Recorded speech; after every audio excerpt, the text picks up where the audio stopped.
더지니어스라는 프로그램에 출연하게 됩니다. 사실 출연하게 된 계기는 되게 단순해요. 저의 대학교 시절 친구는 고등학교 때부터 친구였는데, 고등학교와 대학교 친구가 저한테 지니어스라는 프로그램을 추천하게 됩니다. 더지니어스 카이스트 버전을 찍는다라고 저한테 여기에 나가지 않겠냐, 저한테 제의를 해요. 이름이 제희인데 저한테 제의를 하게 돼가지고, 너가 그래도 카이스트 학생들 중에서는 말도 잘하고 그래도 머리도 좀 좋은 편 아니냐 해가지고, 사실 외모 이야기도 있었는데 살짝 뺐습니다.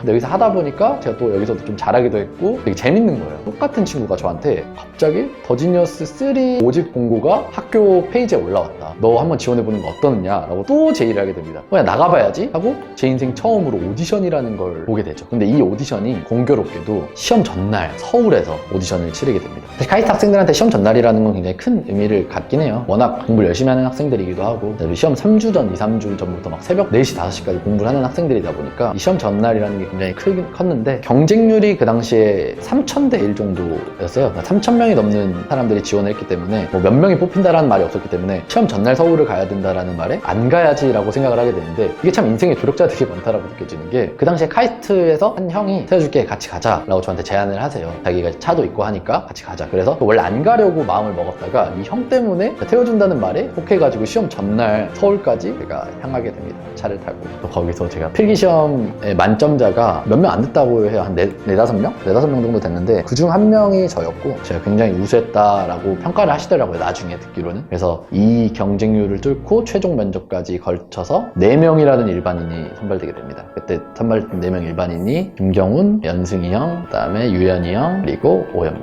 네, 저.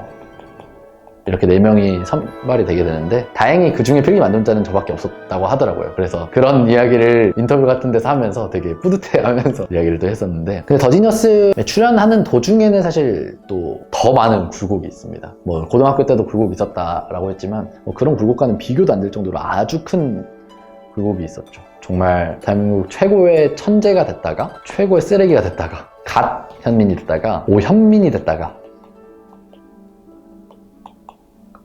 이 가짜와 현짜를 오가는 프로그램이었어요. 이 수식어 하나가 붙고 안 붙고에 따라서 사람들이 저를 평가하는 게 달라졌죠. 그래서 갓현민이 됐을 때는 제 인생의 그래프가 아주 상승을 했고, 현민이 됐을 때는 제 인생의 그래프가 아주 하락을 했고, 박쥐 같은 스타일, A라는 사람의 팀이 됐다가도 B라는 사람의 팀이 될 수도 있는, 그리고 경우에 따라서는 C라는 사람의 팀이 될 수도 있는, 저는 이런 플레이가 너무 재밌었어요. 저한테 너무 흥미였고, 이게 제가 추구하는 게임의 흥미였어요. 이 박쥐 같은, 어떻게 보면 남들이 좋아하지 않는 스타일 자체가, 저는 이걸 게임으로 봤는데 누군가는 이 게임에 인생을 대입을 하더라고요. 자꾸 저한테는 순수하게 흥미로만 다가왔던 이 게임 자체가 제가 그냥 순수하게 즐길 수가 없게 되더라고요. 그리고 그렇게 됐던 계기는 더지니어스 3 블랙가넷에서 또 마찬가지로 3화 때를 계기로 제가 이렇게 됐는데, 3화 때 제가 태어나서 먹었던 욕이라는 게 이만큼이면, 이 중에서 진짜 한 이 정도가 이 3화 때 먹은 욕이에요. 제가 그 전에 추구하던 가치와는 굉장히 부합하는 행동을 했다라고 생각을 하고, 그리고 그 과정에서 사실 어떻게 보면 편집에 의해서 저는 많이 죽었다라고 저는 솔직히 자신할 수 있어요. 왜냐면 제가 녹화를 할 때는 이때 제가 욕을 굉장히 많이 먹게 되면서, 나한테는 그냥 게임이었던 것들이 누군가한테는 진짜 인생일 수 있구나, 나는 정말 흥미로 다가왔던 이 프로그램이 누군가한테는 뭔가 진짜 인생의 의미를 찾게 되는 어떤 행동이 될 수 있겠구나 라는 생각을 이때 처음 하게 되면서, 또 그 정도로 몰입을 하고 있는 시청자들이 많다라는 걸 깨닫게 되면서, 이때부터 제가 플레이 스타일을 바꾸려고 노력은 하지만 사실 이미 늦었어요. 이때 11화 녹화 중이었거든요. 3회 나갈 때 이미 11화가 녹화 중이었어가지고 그냥 욕 먹었습니다, 사실. 3회 방송이 나가고 나서 엄청난 욕을 먹으면서 반성도 했지만, 한편으로는 거의 우울한, 이때 처음 알았어요. 왜 사람들이 대인기피증에 걸리는지 약간 알겠더라고요. 밖에 나가면은 이 사람은 여길 보고 있고, 이게 저예요. 이 남들은 다 이쪽을 보고 있는데 제가 느끼기에, 그리고 이 시선에서 뭔가 비난이 느껴지는 것 같고, 그래서 물론 저는 약간 자기애가 굉장히 좀 강한 스타일이어가지고 극단적인 생각까지는 하지 않았지만, 왜 사람들이 극단적인 생각을 하는지에 대해서 이해한 시기였어요. 그래서 저는 지금도 누군가가 우울하다 혹은 위로가 필요하다라고 하면은 굉장히 빨리 다가서는 편이에요. 왜냐면 제가 이 당시에 굉장히 큰 우울함을 느꼈고, 진짜 잘못된 선택을 할 수도 있겠구나 라는 생각을 가졌던 시기라서 그랬던 것 같습니다. 근데 또 갑자기 5화 때부터, 여러분들 5화 때부터 이때 광부게임이란 걸 했는데, 이때부터 갑자기 진짜 또 혐에서 갓이 되죠. 근데 갓이 좀 크게 됩니다. 다행히 5화, 6화, 7화 이렇게 쭉쭉쭉쭉 나가게 되면서 점점 사람들이 저한테 사랑을 주시더라고요. 그때 사실 이 시기부터 저한테 너무 고마운 오덕이라고 그 당시에 불렸고 지금도 오덕이라고 부르는데 오현민 덕후예요. 팬클럽 이름인데 사실 이 당시부터 저의 그 팬분들이 급속도로 늘어나기 시작했던 것 같고 오히려 또 가장 최전성기 중 하나가 아니었나. 물론 이때는 제 인생 최고의 전성기라고 저는 생각하진 않아요. 근데 그 가장 좋았던 시기들 중에 하나가 아니었나 싶습니다. 더지니어스 나왔던 시기에 제 그래프를 굳이 따지자면 그냥 무난하게 1, 2회 진행하다가 3화 때 정말 말도 안 되게 하락을 하고 3, 4화 그냥 쭉 무난하게 가다가 이제 5화 때부터 올라오기 시작합니다. 그리고 6화 때, 7화 때 올라가서 거의 끝까지 올라가서 마지막에 약간 떨어지는 때가 사실 3화죠. 이때가 이제 5화 때부터 올라가기 시작해서 결국 결승전에서는 패배하게 되죠. 사실 근데 결승전 때 이게 녹화본을 보면은 제가 그런 말을 해요. 이기면 너무 좋을 것 같다. 근데 저도 행복할 것 같다. 사실 제가 이런 멘트를 했었는데 더지니어스라는 게임 자체가 사실 승리를 목적으로 하다 보니까 이 멘트는 잘렸더라고요. 그래서 그냥 이기면 너무 좋을 것 같다 라는 식으로만 나가는데 저한테 그 장동민이라는 사람이, 동민이 형이 저한테는 굉장히 소중한 사람이었죠. 저한테 굉장히 많은 걸 알려주고 어떻게 보면 진짜 인생의 선배로서 그리고 파트너로서 저한테 많은 걸 알려준 사람이고 많은 조언을 해줬기 때문에 제가 또 악플을 굉장히 받았을 때도 옆에서 굉장히 많이 위로해 줘가지고 이 당시에는 정말 진심으로 그렇게 생각했던 것 같아요. 이겨도 좋고 저도 행복하다. 물론 지금 와서 생각하면 이겼어야 되는데 상금이라는 게 지금 와서 보니까 되게 크더라고요. 그래서 근데 어쨌든 더지니어스를 나오면서 그냥 쭉 좋았던 기억이었던 것 같아요. 지금은 제가 방송인이 되었죠. 또 한편으로는 제가 또 유튜버가 됐습니다. 계속 좀 천재 소리를 듣다가 과학고등학교에 입학을 해서 카이스트에 갔던 그 저의 어떻게 보면 사람들은 그렇게 말해요. 엘리트 코스 아니냐. 이 엘리트 코스와는 굉장히 거리감이 있는 일을 지금 하고 있는데 그냥 결론부터 이야기 드리자면은 행복합니다.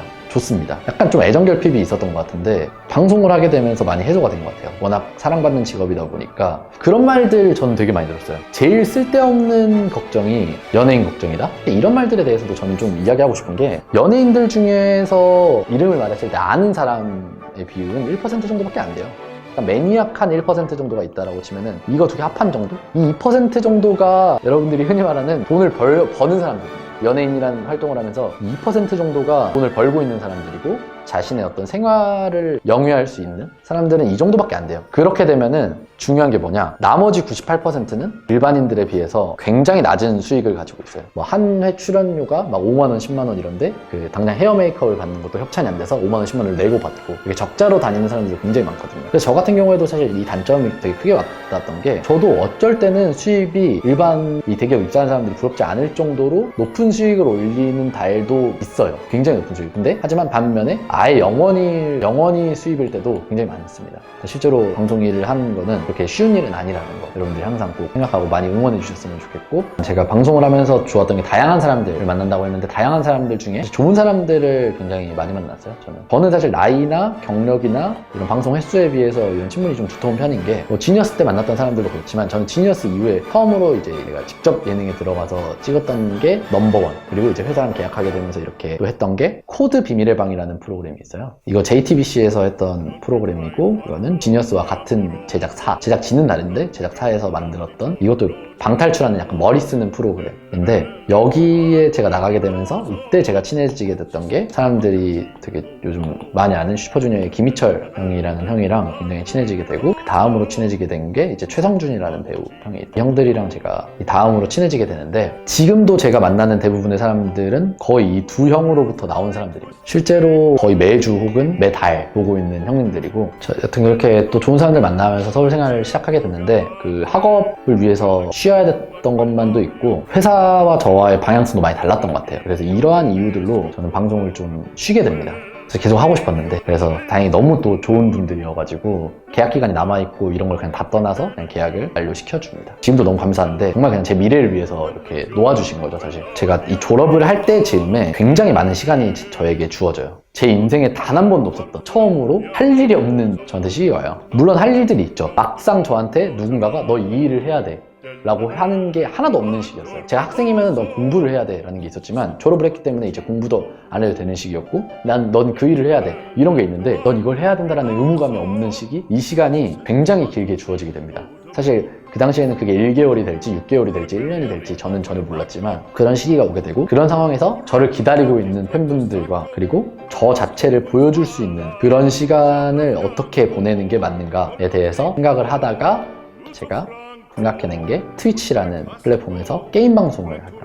실제로 제가 게임 방송을 굉장히 많이 보기도 하고 게임 광이에요. 제가 취미도 게임이고 막상 해보니까 너무 실제 방송과는 너무 좀 방향성이 다르고 너무 해야 되는 것들이 달라가지고 그렇게 큰 도움이 되진 않았어요. 사실 방송을 하는데 큰 도움이 되진 않았지만 어쨌든 이러한 니즈들을 다 채워주기 위해서 제가 트위치 방송을 하게 됩니다. 그래서 또 트위치 방송을 하다 보니까 또 굉장히 많은 스트리머분들 뭐 지금 가장 친하게 지내고 있는 뭐 이유라든지 말숙이라든지 뭐 이런 친구들도 있고 그리고 주로 하스스톤 하시는 분들 뭐 태상님 뭐 갑보기님 뭐 어떤 홍차연님 뭐 이런 그냥 뭐 던님 뭐 이런 하스스톤 하시는 분들이랑 또 굉장히 또 친분을 쌓게 되고 그러다 보니까 개인 방송 하시는 분들이 너무 또 성격도 좋고 성향도 좋다 보니까 계속해서 하고 싶은 마음이 사실 좀 생기더라고요. 방송이 다 끝나고 나서 댓글로 보는 거는 피드백을 할 수 있는데 실시간으로 이걸 듣게 되면은 휘둘리게 돼요. 근데 제가 물론 악플 같은 걸 보면서 막 스트레스 받고 이런 성향은 좀 아닌 편이지만 신경은 되게 많이 쓰는 스타일이에요. 내가 더 잘해야겠다. 제가 좀 자기 반성적인 성향이 되게 강하다 보니까 제가 잘하고 싶은 분야에 대해서는 약간 좀 완벽함을 추구하는 스타일이어서 저는 누가 이렇게 하는 게 좋을 것 같은데 저렇게 하는 게 좋을 것 같은데 라고 생각을 하면은 계속해서 저는 좀 휘둘리게 되는 스타일이에요. 그래가지고 개인 방송은 실시간으로 계속해서 피드백이 들어오고 실시간으로 어그로를 끄는 사람들도 있고 쉽게 말하면 실시간으로 그냥 시비를 거는 사람들도 있고 그러다 보니까 사실 개인 방송보다는 제가 원래 하던 그 TV 플랫폼과 좀 성향도 비슷하고 그러면서 또 제가 진짜 하고 싶은 일 이걸 할 수 있는 플랫폼을 찾다 보니까 그게 사실 지금 제가 하고 있는 유튜브더라고요. 입맛에 맞는 영상을 만들 수 있고 어떻게 보면 실시간이 아니라 원하는 타이밍에 이렇게 피드백을 받을 수 있는 유튜브라는 영상 안에서도 사실 굉장히 다양한 플랫폼이 있잖아요. 뭐 먹방도 있을 거고 ASMR도 있을 거고 뭐 혹은 그냥 브이로그들도 있을 거고 굉장히 다양한 컨텐츠들이 있겠지만 그 중에서 제가 약 한두 달 정도의 기간을 거치면서 저에 대해서 알아본 결과 저는 어쨌든 제가 남들한테 어떤 설명을 해준다든지 이해시켜준다든지 이런 것에서 제가 즐거움을 느끼기도 하고 또 제가 진행을 하고 좀 남들 게스트들과 함께 웃고 떠드는 거에서 저는 또 재밌음을 느끼더라고요. 그러다 보니까 제가 지금 작팍 PD야라는 그런 콘텐츠에 굉장히 또 애정을 가지고 이렇게 여러분들에게 다양한 설명과 이해를 시켜드리는 것에도 너무 즐거움을 느끼고 있고요. 워낙 제가 진행하는 것도 너무 좋고 또 깐족대는 것도 너무 좋고 그걸 또 다른 게스트분들을 모셔서 하는 게 너무 좋다 보니까 이런 새로운 콘텐츠를 준비하고 있는데 진짜 열심히 준비 중입니다. 정말 웬만한 TV 방송 못지않는 그런 어떤 스케일과 그런 준비를 가지고 준비하고 있기 때문에 굉장히 많은 기대해 주시고 또 재밌게 봐주셨으면 좋겠습니다. 어쨌든 또 제 유튜브를 보면서 여러분들이 얻고 싶은 지식이나 상식들을 정말 또 즐겁게 얻어갈 수 있는 그냥 막 공부한다 내가 이거 그냥 상식 얻고 싶어서 송주 블랙면이 뭐지? 액체 괴물이 뭐지? 그게 어떻게 이루어진 거고 왜 위험한 거고 이런 거에 대해서 그냥 공부한다라는 느낌으로 보는 게 아니라 즐겁게 정보를 받아가셨으면 좋겠어요. 네, 여기까지 제 인생 그래프였고요. 앞으로 이제 떡상하자! 으아!